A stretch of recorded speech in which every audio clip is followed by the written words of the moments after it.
தளபதியோட வீட்டுக்கு நேத்துக்கு 2 முக்கியமான பிரபலங்கள் வந்தாங்க. சோ அவங்க யாரு அப்படிங்கறத இந்த வீடியோல பார்க்கலாம். தளபதி அரசியல் கட்சி ஆரம்பிச்சதுனால ஒவ்வொரு நாளும் நிறைய பிரபலங்கள் தளபதியை தேடி அவரோட வீட்டுக்கு வராங்க.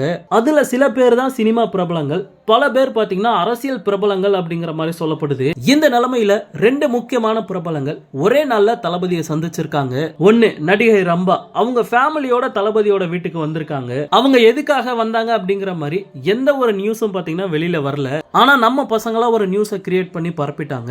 என்ன அப்படின்னா, தளபதியோட கடைசி படத்துல ரம்பா தான் தளபதிக்கு ஜோடியா நடிக்க போறாங்க. சோ அது சம்பந்தமா தளபதியை மீட் பண்றதுக்காக தான் அவங்க வீட்டுக்கு வந்தாங்க அப்படிங்கிற மாதிரி ஒரு நியூஸை பரப்ப ஆரம்பிச்சிட்டாங்க. பட் இது எந்த அளவுக்கு உண்மை அப்படின்ட்டு தெரியல.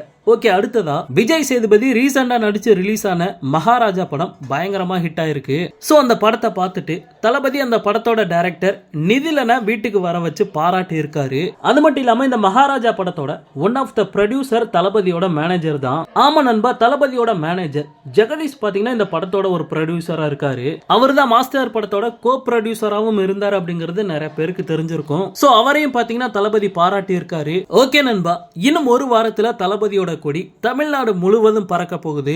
அதாவது தமிழக வெற்றி கழகத்தோட கொடியை ஒரு வாரத்துல அறிமுகப்படுத்த போறாங்க. சோ தமிழ்நாடே பரபரப்பாக போகுது. வெயிட் பண்ணி பார்க்கலாம். ஓகே நண்பா, இந்த மாதிரி தளபதியோட எல்லா அப்டேட்டுமே மிஸ் பண்ணாம பார்க்க நம்ம சேனலை சப்ஸ்கிரைப் பண்ணி சப்போர்ட் பண்ணுங்க. தேங்க்யூ.